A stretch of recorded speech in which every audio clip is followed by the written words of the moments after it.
ಪಕ್ಕವಾದ್ಯಗಳೊಡನೆ ತ್ರೈಲೋಕ್ಯ ಹಾಡಲು ಆರಂಭಿಸಿದ್ದಾನೆ. ಪರಮಹಂಸರು ಪ್ರೇಮದಿಂದ ಉನ್ಮತ್ತರಾಗಿ ನರ್ತಿಸುತ್ತಿದ್ದಾರೆ.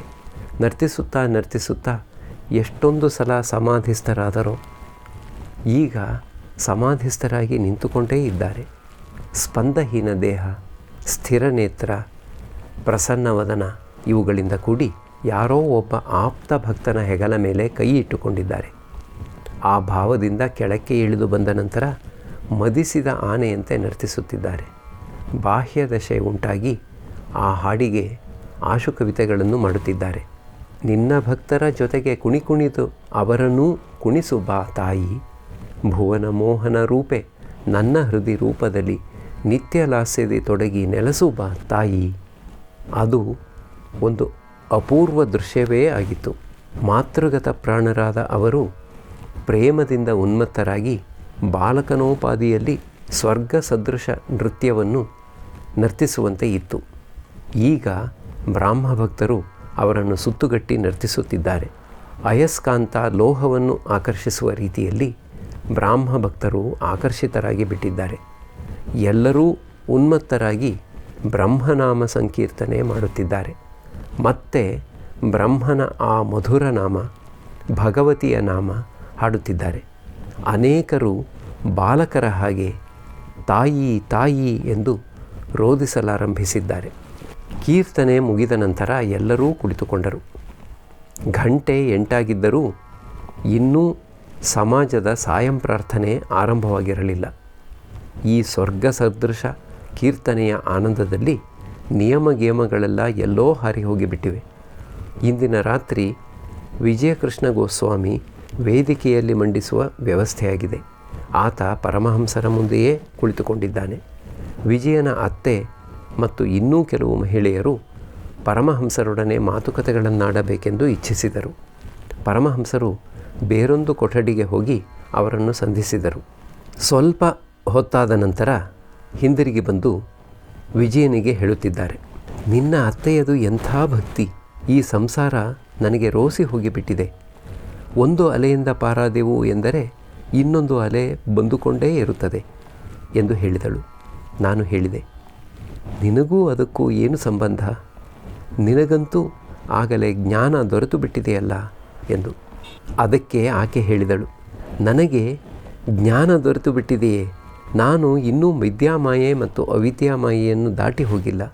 ಅವಿದ್ಯೆಯಿಂದ ಮುಕ್ತವಾದರೆ ಸಾಕಾಗದು, ವಿದ್ಯೆಯಿಂದಲೂ ಮುಕ್ತವಾಗಬೇಕಾಗಿದೆ. ಆಗ ತಾನೇ ಜ್ಞಾನ ದೊರಕುತ್ತದೆ. ನೀವೇ ಹಾಗೆ ಹೇಳುತ್ತೀರಲ್ಲ. ಪರಮಹಂಸರು ಈ ರೀತಿಯಾಗಿ ಮಾತನಾಡುತ್ತಿರುವಾಗ ವೇಣಿಪಾಲ ಅಲ್ಲಿಗೆ ಬಂದ. ವೇಣಿಪಾಲ ವಿಜಯನಿಗೆ, ಮಹಾಶಯ, ದಯವಿಟ್ಟು ಹೇಳಿ, ಆಗಲೇ ಹೊತ್ತಾಗಿ ಬಿಟ್ಟಿದೆ. ಉಪಾಸನೆಯನ್ನು ಶುರು ಮಾಡಿ. ವಿಜಯ, ಮಹಾಶಯ, ಇನ್ನೂ ಉಪಾಸನೆಯ ಅವಶ್ಯಕತೆ ಏನಿದೆ? ನಿಮ್ಮ ವ್ಯವಸ್ಥೆ ನೋಡಿದರೆ ಮೊದಲು ಪಾಯಸ, ಬಳಿಕ ಅನ್ನ ಸಾರು ಅಂತ ಕಾಣುತ್ತೆ. ಶ್ರೀರಾಮಕೃಷ್ಣರು ನಗುತ್ತಾ, ಭಕ್ತ ಎಂಥವನೋ ಅವನಂತೆ ವ್ಯವಸ್ಥೆ. ಸಾತ್ವಿಕ ಭಕ್ತ ಭಗವಂತನಿಗೆ ಪಾಯಸವನ್ನು ಅರ್ಪಿಸುತ್ತಾನೆ.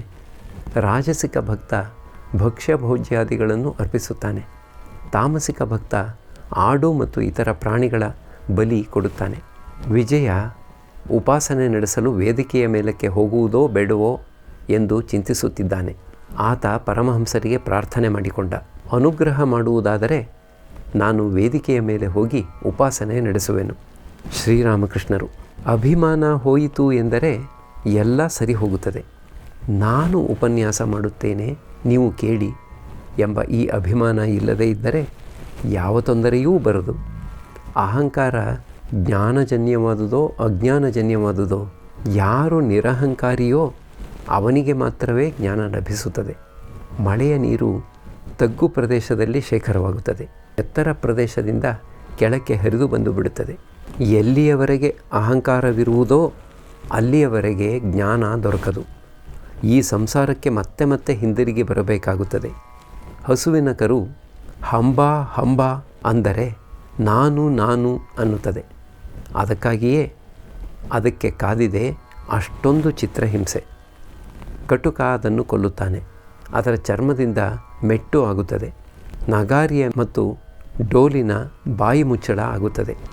ಅದನ್ನು ಜನ ದಯಾದಾಕ್ಷಿಣ್ಯವಿಲ್ಲದೆ ಸುಮ್ಮನೆ ಬಡಿಯುತ್ತಾರೆ. ಅದರ ಕಷ್ಟ ಅಷ್ಟಕ್ಕೆ ಮುಗಿಯೋ ಹಾಗಿಲ್ಲ. ಕಟ್ಟ ಕಡೆಗೆ ಅದರ ಕರುಳಿಂದ ಹುರಿಯಾಗುತ್ತದೆ. ಆ ಹುರಿಯಿಂದ ಹತ್ತಿ ಎಕ್ಕುವ ಯಂತ್ರವನ್ನು ತಯಾರು ಮಾಡುತ್ತಾರೆ. ಆ ಯಂತ್ರದಿಂದ ಹತ್ತಿಯನ್ನು ಎಕ್ಕುವಾಗ ಆ ಹುರಿ ಯಾವಾಗ ತೂಹು ತೂಹು ಅಂದರೆ ನೀನು ನೀನು ಎಂದು ಹೇಳಲು ಆರಂಭಿಸುವುದೋ ಆಗ ಅದಕ್ಕೆ ಬಿಡುಗಡೆ. ಬಳಿಕ ಅದು ಎಂದಿಗೂ ಹಂಬ ಹಂಬ ಎಂದು ಹೇಳದು, ನೀನು ನೀನು ಎಂದೇ ಹೇಳುತ್ತದೆ. ಅಂದರೆ, ಹೇ ಭಗವಂತ, ನೀನು ಕರ್ತ, ನಾನು ಅಕರ್ತ, ನೀನು ಯಂತ್ರಿ, ನಾನು ಯಂತ್ರ, ಸಮಸ್ತವೂ ನೀನೇ ಅಂತ. ಇವು 3 ಪದಗಳು. ಗುರು, ತಂದೆ, ಕರ್ತ. ಮಾತು ಎತ್ತಿದರೆ ನನಗೆ ಮುಳ್ಳು ಚುಚ್ಚಿದ ಹಾಗೇ ಅನುಭವ. ನಾನು ಆತನ ಮಗು, ಎಂದೆಂದಿಗೂ ಬಾಲಕನೇ. ಹೀಗಿರುವಲ್ಲಿ ನಾನು ಯಾವ ರೀತಿಯಲ್ಲಿ ತಂದೆ ಆಗಬಲ್ಲೆ? ಭಗವಂತನೇ ಕರ್ತ, ನಾನು ಅಕರ್ತ. ಆತ ಯಂತ್ರಿ, ನಾನು ಯಂತ್ರ ಮಾತ್ರ. ಯಾರಾದರೂ ನನ್ನನ್ನು ಗುರು ಎಂದು ಸಂಬೋಧಿಸಿದರೆ ನಾನು ಉತ್ತರವೀಯುತ್ತೇನೆ, ತಿಳಿಗೇಡಿ, ದೂರ ಸರಿ, ಹೇಗೆ ನಾನು ಗುರು ಎಂದು. ಸಚ್ಚಿದಾನಂದನೊಬ್ಬನನ್ನು ಬಿಟ್ಟರೆ ಬೇರೆ ಯಾರೂ ಗುರು ಅಂಬುವರೇ ಇಲ್ಲ. ಆತನ ವಿನಾ ಬೇರೆ ಯಾವ ಆಸರೆಯೂ ಇಲ್ಲ. ಕೇವಲ ಆತ ಮಾತ್ರನೇ ಈ ಭವಸಾಗರದ ಅಂಬಿಗ. ವಿಜಯನಿಗೆ ಆಚಾರ್ಯಗಿರಿ ಕೆಲಸ ಬಹಳ ಕಠಿಣವಾದ್ದು. ಅದರಿಂದ ಆಚಾರ್ಯನಿಗೇ ಹಾನಿಯುಂಟಾಗುತ್ತದೆ. ಒಂದು 10 ಜನ ಗೌರವಿಸುವುದನ್ನು ನೋಡಿ ಕಾಲಿನ ಮೇಲೆ ಕಾಲು ಹಾಕಿಕೊಂಡು ಹೇಳುತ್ತಾನೆ, ನಾನು ಉಪದೇಶ ಮಾಡುತ್ತೇನೆ, ನೀವೆಲ್ಲ ಕೇಳಿ ಎಂದು. ಈ ಭಾವ ಬಹಳ ಕೆಟ್ಟದ್ದು. ಆತನಿಗೆ ನಿಜವಾಗಿ ದೊರೆಯುವುದು ಒಂದಷ್ಟು ಗೌರವ ಮಾತ್ರ. ಅತಿ ಹೆಚ್ಚೆಂದರೆ ಜನ ಹೇಳುತ್ತಾರೆ, ಆಹಾ, ವಿಜಯಬಾಬು ಬಹಳ ಚೆನ್ನಾಗಿ ಮಾತನಾಡುತ್ತಾನೆ, ಒಳ್ಳೆ ಜ್ಞಾನಿ. ನಾನು ಉಪದೇಶ ಮಾಡುತ್ತೇನೆ ಎಂಬ ಭಾವನೆ ನಿನಗೆ ಎಂದಿಗೂ ಬಾರದೇ ಇರಲಿ. ನಾನು, ಹೇ ತಾಯಿ, ನೀನು ಯಂತ್ರಿ, ನಾನು ಯಂತ್ರ, ನೀನು ಮಾಡಿಸಿದಂತೆ ಮಾಡುತ್ತೇನೆ, ನುಡಿಸಿದಂತೆ ನುಡಿಯುತ್ತೇನೆ ಎಂದು ತಾಯಿಗೆ ಹೇಳುತ್ತೇನೆ. ವಿಜಯ ವಿನಯದಿಂದ, ನೀವು ಹೇಳುವುದಾದರೆ ಮಾತ್ರ ಅಲ್ಲಿಗೆ ಹೋಗಿ ಕುಳಿತುಕೊಳ್ಳುತ್ತೇನೆ. ಶ್ರೀರಾಮಕೃಷ್ಣರು ನಗು ನಗುತ್ತಾ, ನಾನು ಏನು ಹೇಳಲಿ? ಚಂದಮಾಮ ಎಲ್ಲರ ಮಾಮ, ನೀನೇ ಆತನಿಗೆ ಕೇಳಿಕೊ. ನಿಷ್ಕಪಟಿಯಾಗಿದ್ದರೆ ಯಾವ ಭಯವೂ ಇಲ್ಲ. ವಿಜಯ ಮತ್ತೆ ಅನುಮತಿಗಾಗಿ ಪ್ರಾರ್ಥನೆ ಮಾಡಿಕೊಳ್ಳಲು ಶ್ರೀರಾಮಕೃಷ್ಣರು ಹೇಳಿದರು, ಹೋಗು, ಪದ್ಧತಿಗನುಸಾರ ನಡೆಯಿಸು. ನಿಜವಾದ ಭಕ್ತಿಯನ್ನು ಆತನಲ್ಲಿ ಇಟ್ಟಿದ್ದರೆ ಎಲ್ಲ ಸರಿ ಹೋಗುತ್ತದೆ ಎಂದು. ವಿಜಯ ವೇದಿಕೆಯ ಮೇಲೆ ಕುಳಿತು ಬ್ರಾಹ್ಮ ಸಮಾಜದ ಪದ್ಧತಿ ಪ್ರಕಾರ ಉಪಾಸನೆ ಪ್ರಾರಂಭಿಸಿದನು. ಆತ ಉಪಾಸನೆಯ ಸಮಯದಲ್ಲಿ ತಾಯಿ ತಾಯಿ ಎಂದು ಕರೆಯುತ್ತಿದ್ದನು. ಎಲ್ಲರ ಮನಸ್ಸು ದ್ರವೀಭೂತವಾಗಿ ಬಿಟ್ಟಿತ್ತು. ಉಪಾಸನೆ ಮುಗಿಯಿತು. ಭಕ್ತರ ಭೋಜನಕ್ಕೆ ವ್ಯವಸ್ಥೆ ನಡೆಯುತ್ತಿದೆ. ಜಮಖಾನ ಮಡಿಸಿಟ್ಟು ಎಲೆ ಹಾಕುತ್ತಿದ್ದಾರೆ. ಭಕ್ತರೆಲ್ಲ ಕುಳಿತುಕೊಂಡರು. ಪರಮಹಂಸರಿಗೂ ಒಂದು ಸ್ಥಳವನ್ನು ಏರ್ಪಡಿಸಿದರು. ಅವರು ಆ ಸ್ಥಳದಲ್ಲಿ ಕುಳಿತುಕೊಂಡು ವೇಣಿಪಾಲ ಬಡಿಸಿದ ಪೂರಿ, ಕಚೋರಿ, ಹಪ್ಪಳ, ನಾನಾ ವಿಧ ಮೃಷ್ಟಾನ್ನ, ಮೊಸರು, ಖೀರು ಇತ್ಯಾದಿಗಳೆಲ್ಲವನ್ನೂ ಭಗವಂತನಿಗೆ ಅರ್ಪಿಸಿ ಆನಂದದಿಂದ ಆತನ ಪ್ರಸಾದವನ್ನು ಸ್ವೀಕರಿಸಿದರು. ಊಟವಾದ ನಂತರ ಎಲ್ಲರೂ ತಾಂಬೂಲವನ್ನು ಅಗಿಯುತ್ತಾ ತಮ್ಮ ತಮ್ಮ ಮನೆಗಳಿಗೆ ಹಿಂದಿರುಗಲು ಸಿದ್ಧರಾಗುತ್ತಿದ್ದಾರೆ. ಪರಮಹಂಸರು ಏಕಾಂತದಲ್ಲಿ ಕುಳಿತು ವಿಜಯನೊಡನೆ ಮಾತುಕತೆಗಳನ್ನಾಡುತ್ತಿದ್ದಾರೆ. ಅಲ್ಲಿ ಮಾಸ್ಟರ್ ಕೂಡ ಇದ್ದಾನೆ. ಶ್ರೀರಾಮಕೃಷ್ಣರು, ನೀನು ಭಗವಂತನನ್ನು ತಾಯಿ ತಾಯಿ ಎಂದು ಸಂಬೋಧಿಸಿ ಪ್ರಾರ್ಥಿಸುತ್ತಿದ್ದೆ. ಅದು ಬಹಳ ಒಳ್ಳೆಯದು. ಜನ ಹೇಳುತ್ತಾರೆ, ತಾಯಿಯ ಒಲವು ತಂದೆಯದಕ್ಕಿಂತ ಅಧಿಕ ಅಂತ. ತಾಯಿಯನ್ನು ಬಲಾತ್ಕರಿಸಿ ಕೇಳಬಹುದು, ಆದರೆ ತಂದೆಯೊಡನೆ ಅದು ನಡೆಯದು. ತ್ರೈಲೋಕ್ಯನ ತಾಯಿಯ ಜಮೀನ್ದಾರಿಯಿಂದ ಗಾಡಿ ಹಣ ಬರುತ್ತಿತ್ತು. ತಲೆಗೆ ಕೆಂಪು ರುಮಾಲನ್ನು ಸುತ್ತಿದ್ದ ಮತ್ತು ಕೈಯಲ್ಲಿ ಬೀಸುದೊಣ್ಣೆಯನ್ನು ಹಿಡಿದಿದ್ದ ಆಜಾನುಬಾಹು ಸಿಬ್ಬಂದಿಗಳು ಅದರೊಡನೆ ರಕ್ಷಕರಾಗಿ ಬರುತ್ತಿದ್ದರು. ತ್ರೈಲೋಕ್ಯ ತನ್ನ ಜನರೊಡನೆ ರಸ್ತೆ ಕಾಯುತ್ತಿದ್ದು ಬಲಪ್ರಯೋಗ ಮಾಡಿ ಅದನ್ನೆಲ್ಲ ಅಪಹರಿಸಿಕೊಂಡು ಬಿಟ್ಟ. ತಾಯಿಯ ಹಣದ ಮೇಲೆ ಮಗ ಕೈಯಿಡಲು ಸಾಧ್ಯ. ಜನ ಒಂದನ್ನು ಹೇಳುತ್ತಾರಲ್ಲ, ಮಗನ ಮೇಲೆ ಮೊಕದ್ದಮೆ ಹೂಡಲು ತಾಯಿಗೆ ಕೋರ್ಟಿನ ಅನುಮತಿ ದೊರಕದು ಅಂತ. ವಿಜಯ: ಬ್ರಹ್ಮನೇ ಭಗವತಿಯಾಗಿರುವುದಾದರೆ ಆತ ಸಾಕಾರನೋ ಅಥವಾ ನಿರಾಕಾರನೋ? ಶ್ರೀರಾಮಕೃಷ್ಣರು: ಯಾರು ಬ್ರಹ್ಮನೋ ಆತನೇ ಕಾಳಿ, ಭಗವತಿ, ಆದ್ಯಾಶಕ್ತಿ. ನಿಷ್ಕ್ರಿಯನಾಗಿರುವಾಗ ಆತನಿಗೆ ಬ್ರಹ್ಮ ಎಂದು ಹೆಸರು. ಯಾವಾಗ ಸೃಷ್ಟಿ, ಸ್ಥಿತಿ, ಪ್ರಳಯ ಈ ಕಾರ್ಯಗಳನ್ನು ಮಾಡುತ್ತಾನೋ ಆಗ ಆತನಿಗೆ ಶಕ್ತಿ ಎಂದು ಹೆಸರು. ಸ್ಥಿರ ಜಲ ಬ್ರಹ್ಮನ ಉಪಮೆ. ಅಲೆಯಾಕಾರದಲ್ಲಿ ಎದ್ದು ಬೀಳುವ ಜಲ ಶಕ್ತಿಯ ಅಥವಾ ಕಾಳಿಯ ಉಪಮೆ. ಹಾಗಾದರೆ ಕಾಳಿ ಎಂಬುವಳು ಯಾರು? ಯಾರು ಮಹಾಕಾಲನೊಡನೆ ಬ್ರಹ್ಮನೊಡನೆ ರಮಿಸುತ್ತಾಳೋ ಅವಳು. ಆಕೆ ಸಾಕಾರಳೂ ಹೌದು, ನಿರಾಕಾರಳೂ ಹೌದು. ನಿಮಗೆ ನಿರಾಕಾರದಲ್ಲಿ ವಿಶ್ವಾಸವಿರುವುದಾದರೆ ಕಾಳಿಯನ್ನು ಆ ರೂಪಿನಿಂದ ಚಿಂತನೆ ಮಾಡಿ. ಯಾವುದಾದರೂ ಒಂದನ್ನು ಹಿಡಿದು ಆಕೆಯ ಚಿಂತನೆ ಮಾಡಿದರೆ ತಾನು ಏನೇನು ಎಂಬುದನ್ನು ಆಕೆಯೇ ತೋರಿಸಿಕೊಟ್ಟು ಬಿಡುತ್ತಾಳೆ.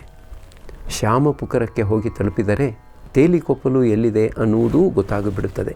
ಆಗ ಆಕೆಯ ಇರುವಿಕೆಯ ಅನುಭವ ದೊರೆಯುವುದೊಂದೇ ಅಲ್ಲ, ನಾನು ನಿಮ್ಮೊಡನೆ ಮಾತನಾಡುತ್ತಿರುವಂತೆ ಆಕೆ ನಿಮ್ಮ ಹತ್ತಿರ ಬಂದು ನಿಮ್ಮೊಡನೆ ಮಾತನಾಡುವುದರ ಅನುಭವವೂ ದೊರೆಯುತ್ತದೆ.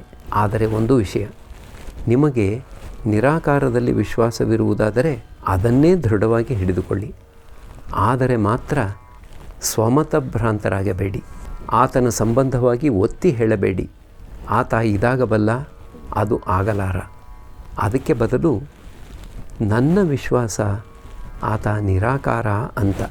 ಆತ ಇನ್ನೇನೋ ಆಗಬಲ್ಲನೋ ಅದು ಆತನಿಗೆ ಗೊತ್ತು, ಅದು ನನಗೆ ಗೊತ್ತಿಲ್ಲ, ತಿಳಿದುಕೊಳ್ಳಲಾಗುತ್ತಿಲ್ಲ ಎಂದು ಹೇಳಿ. ಮನುಷ್ಯ ಒಂದು ಚಟಾಕು ಬುದ್ಧಿಯಿಂದ ಭಗವಂತನ ಸ್ವರೂಪವನ್ನು ಅರಿಯಲು ಸಾಧ್ಯವೇ?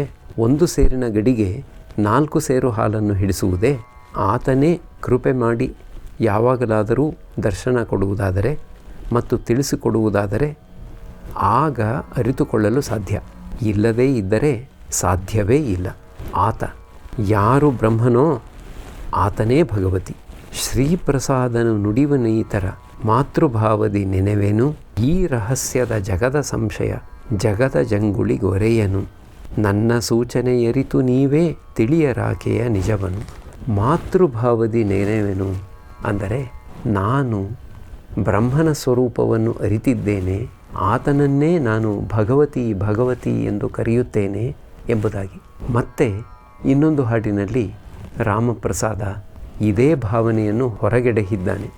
ತಾಯಿ ದುರ್ಗೆಯೇ ಪರಮ ಬ್ರಹ್ಮಸ್ವರೂಪಿ ಎಂಬುದನ್ನರಿಯುತ್ತ, ತಾಯಿ ದುರ್ಗೆಯೇ ಪರಮ ಬ್ರಹ್ಮಸ್ವರೂಪಿ ಎಂಬುದನ್ನರಿಯುತ್ತ, ಧರ್ಮ ಮೇಣ್ ಅಧರ್ಮವೆರಡನು ಬಿಸುಡುತ್ತ, ನಿಲುವೆನೆಂಬನು ಭಕ್ತರಾಮ ಪ್ರಸಾದನು.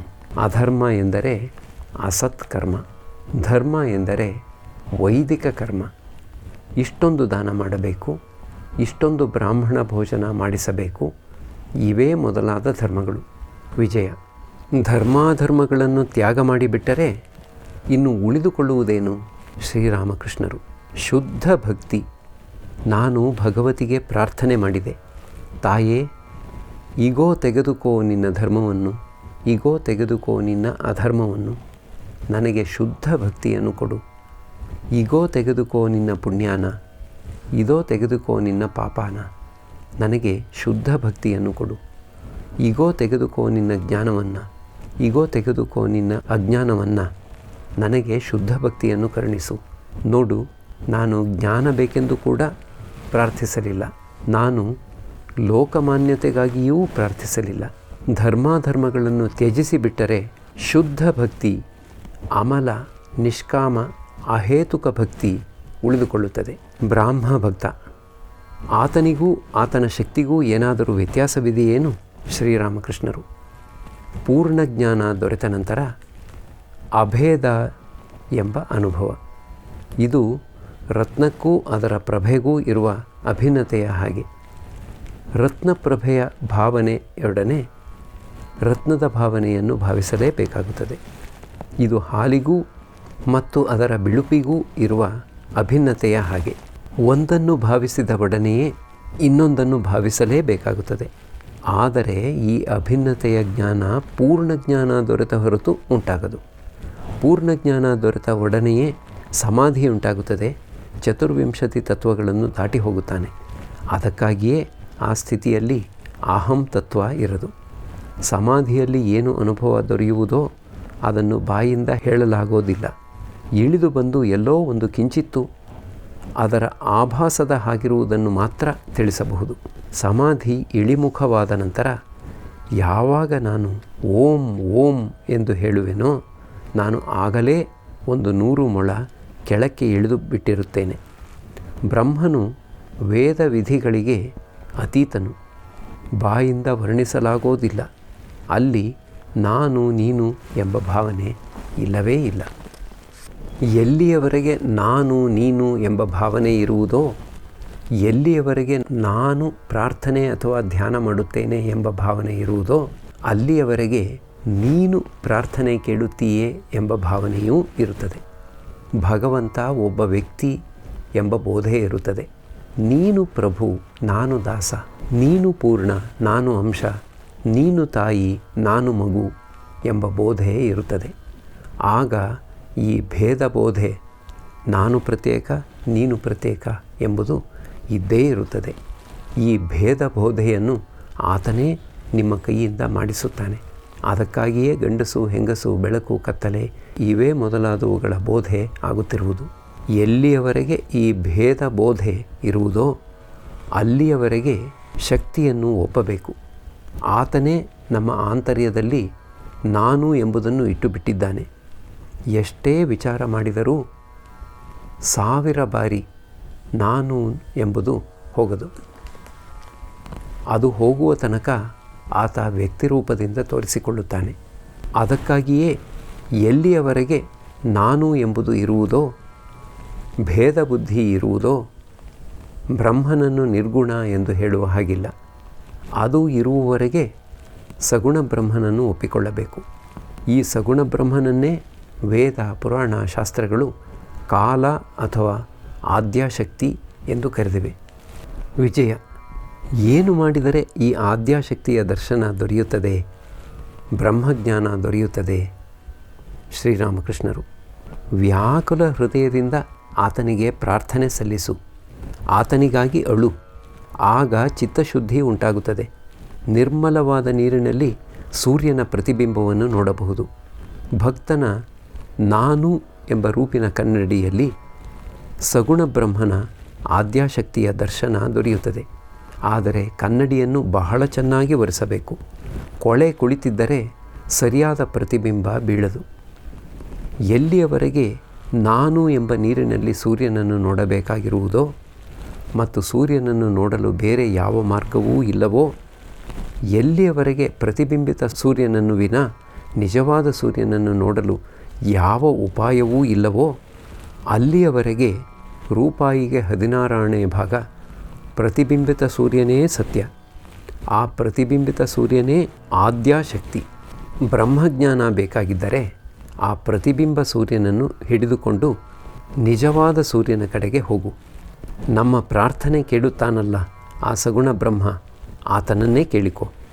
ಆತನೇ ಬ್ರಹ್ಮಜ್ಞಾನವನ್ನು ಕೊಡುತ್ತಾನೆ. ಹೇಗೆಂದರೆ, ಯಾರು ಸಗುಣ ಬ್ರಹ್ಮನೋ ಆತನೇ ನಿರ್ಗುಣ ಬ್ರಹ್ಮ, ಯಾರು ಶಕ್ತಿಯೋ ಆತನೇ ಬ್ರಹ್ಮ. ಪೂರ್ಣಜ್ಞಾನ ದೊರೆತ ಮೇಲೆ ಈ ಅಭಿನ್ನತೆಯ ಅನುಭವ. ಭಗವತಿ ಬ್ರಹ್ಮಜ್ಞಾನವನ್ನು ಕೊಡಬಲ್ಲಳು. ಆದರೆ ನಿಜವಾದ ಭಕ್ತ ಪ್ರಾಯಶಃ ಬ್ರಹ್ಮಜ್ಞಾನಕ್ಕಾಗಿ ಹಾತೊರೆಯೋದಿಲ್ಲ. ಇನ್ನೊಂದು ಮಾರ್ಗವಿದೆ, ಜ್ಞಾನಯೋಗ. ಅದು ಬಹಳ ಕಠಿಣ ಮಾರ್ಗ. ಬ್ರಹ್ಮ ಸಮಾಜಕ್ಕೆ ಸೇರಿದ ನೀವು ಜ್ಞಾನಿಗಳೆಲ್ಲ ಭಕ್ತರೇ. ಯಾರು ಜ್ಞಾನಿಗಳೋ ಅವರ ವಿಶ್ವಾಸ ಬ್ರಹ್ಮ ಸತ್ಯ, ಜಗತ್ ಮಿಥ್ಯ, ನಾನು ನೀನು ಎಲ್ಲ ಸ್ವಪ್ನವತ್ ಎಂಬುದು. ಆತ ಅಂತರ್ಯಾಮಿ.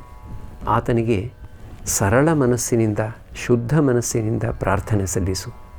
ಆತ ಎಲ್ಲವನ್ನೂ ತಿಳಿಸಿಕೊಡುತ್ತಾನೆ. ಅಹಂಕಾರವನ್ನು ತ್ಯಜಿಸಿ ಆತನಲ್ಲಿ ಶರಣಾಗತನಾಗು, ಎಲ್ಲ ದೊರೆಯುತ್ತದೆ.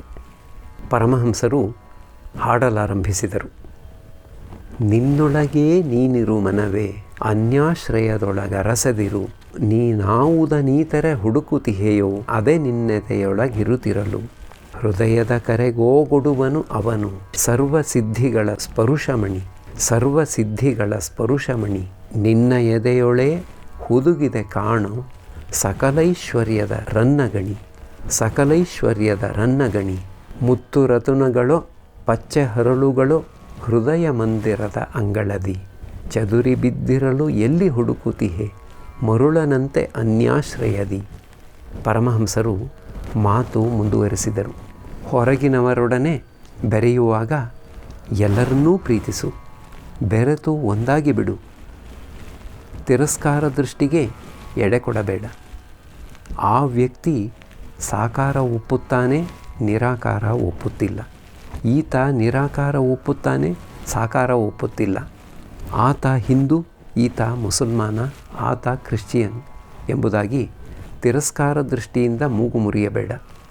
ಭಗವಂತನೇ ಜನರಿಗೆ ವಿವಿಧ ದೃಷ್ಟಿಯನ್ನು ಕೊಟ್ಟಿದ್ದಾನೆ. ಪ್ರತಿಯೊಬ್ಬರದೂ ಬೇರೆ ಬೇರೆ ಪ್ರಕೃತಿ ಎಂಬುದನ್ನು ಮೊದಲು ಅರಿತುಕೊಂಡು ಅವರೊಡನೆ ಬೆರೆ. ಸಾಧ್ಯವಾದಷ್ಟು ಮಟ್ಟಿಗೆ ಬೆರೆ, ಎಲ್ಲರನ್ನೂ ಪ್ರೀತಿಸು. ಬಳಿಕ ನಿನ್ನ ಸ್ವಂತ ಆಂತರ್ಯಕ್ಕೆ ಹಿಂದಿರುಗಿ ಹೋಗಿ ಶಾಂತಿ ಮತ್ತು ಆನಂದವನ್ನು ಅನುಭವಿಸು. ಹೃದಯ ಮಂದಿರದಲ್ಲಿ ಜ್ಞಾನದೀವಿಗೆ ಹಚ್ಚಿ ಬ್ರಹ್ಮಮಯಿ ಮಾತೆಯ ಮುಖವನ್ನು ನಿನ್ನ ಸ್ವಂತ ಆಂತರ್ಯದಲ್ಲಿ ಮಾತ್ರವೇ ಸ್ವಸ್ವರೂಪದ ದರ್ಶನ ಪಡೆಯಬಲ್ಲೆ. ಗೋಪಾಲಕರು ದನ ಮೇಯಿಸಲು ಹೋದಾಗ ಎಲ್ಲ ದನಗಳು ಹುಲ್ಲುಗಾವಲಿಗೆ ಹೋಗಿ ಒಂದಾಗಿ ಕಲೆತು ಹೋಗುತ್ತವೆ, ಒಂದು ಹಿಂಡಾಗಿ ಬಿಡುತ್ತವೆ. ಆದರೆ ಸಾಯಂಕಾಲದಲ್ಲಿ ತಮ್ಮ ತಮ್ಮ ಮನೆಗಳಿಗೆ ಹಿಂದಿರುಗುವಾಗ ಮತ್ತೆ ಪ್ರತ್ಯೇಕವಾಗಿ ಬಿಡುತ್ತವೆ. ಅದಕ್ಕಾಗಿಯೇ ನಾನು ಹೇಳೋದು, ಸ್ವಂತ ಆಂತರ್ಯದಲ್ಲಿ ನೀನೇ ನೀನಾಗಿರು ಎಂದು. ರಾತ್ರಿ 10 ಗಂಟೆಯಾದ ನಂತರ ಶ್ರೀರಾಮಕೃಷ್ಣರು ದಕ್ಷಿಣೇಶ್ವರಕ್ಕೆ ಹಿಂದಿರುಗಲು ಗಾಡಿಯಲ್ಲಿ ಕುಳಿತುಕೊಂಡರು. ಅವರೊಡನೆ ಒಬ್ಬಿಬ್ಬ ಸೇವಕರೂ ಗಾಡಿಯನ್ನು ಹತ್ತಿದರು. ಒಂದು ಮರದ ಕೆಳಗೆ ಅಂದಿನ ಗಂಭೀರ ಅಂಧಕಾರದಲ್ಲಿ ಗಾಡಿ ನಿಂತಿದೆ. ವೇಣಿಪಾಲ ರಾಮಲಾಲನಿಗಾಗಿ ಪೂರಿ ಮೃಷ್ಟಾನ್ನಾದಿಗಳನ್ನು ಗಾಡಿಯಲ್ಲಿ ಇಡಲು ಬಂದ. ವೇಣಿಪಾಲ ಪರಮಹಂಸರಿಗೆ, ಮಹಾಶಯರೇ, ರಾಮಲಾಲ ಬರಲಿಲ್ಲ. ಆತನಿಗಾಗಿ ಲೂಚಿ ಮಿಷ್ಟಾನ್ನಗಳನ್ನು ಇದರೊಡನೆ ಕಳುಹಿಸಲು ಇಚ್ಛೆಯಾಗುತ್ತಿದೆ. ದಯವಿಟ್ಟು ತಾವು ಅನುಮತಿ ಕೊಡಬೇಕು. ಶ್ರೀರಾಮಕೃಷ್ಣರು ವ್ಯಸ್ತರಾಗಿ, ಓ ವೇಣಿಪಾಲ, ದಯವಿಟ್ಟು ನೀನು ನನ್ನೊಡನೆ ಅಂಥವುಗಳನ್ನೆಲ್ಲ ಕಳುಹಿಸಬೇಡ. ಅದು ನನಗೆ ಹಾನಿಯನ್ನು ತರುತ್ತದೆ. ನನ್ನೊಡನೆ ಯಾವ ವಸ್ತುವನ್ನೇ ಆಗಲಿ ನಾನು ಸಂಚಯ ಮಾಡಿಕೊಂಡು ತೆಗೆದುಕೊಂಡು ಹೋಗೋ ಹಾಗಿಲ್ಲ. ನೀನು ಅನ್ಯಥಾ ಭಾವಿಸಬೇಡ. ವೇಣಿಪಾಲ, ತಮ್ಮ ಚಿತ್ತ, ದಯವಿಟ್ಟು ಆಶೀರ್ವಾದ ಮಾಡಿ. ಶ್ರೀರಾಮಕೃಷ್ಣರು, ಇಂದು ಬಹಳವಾಗಿ ಆನಂದವಾಯಿತು. ನೋಡು, ಅರ್ಥ ಯಾರ ದಾಸನಾಗುತ್ತದೆಯೋ ಆತನೇ ಮನುಷ್ಯ. ಯಾರಿಗೆ ಅರ್ಥದ ವ್ಯವಹಾರ ಗೊತ್ತಿಲ್ಲವೋ ಅವರು ಮನುಷ್ಯರಾಗಿಯೂ ಮನುಷ್ಯರಲ್ಲ. ಆಕೃತಿಯೇನೋ ಮನುಷ್ಯರದು, ಆದರೆ ವ್ಯವಹಾರ ಪಶುವಿನದು. ಧನ್ಯ ನೀನು, ಇಷ್ಟೊಂದು ಮಂದಿ ಭಕ್ತರಿಗೆ ಆನಂದ ಕೊಟ್ಟೆ.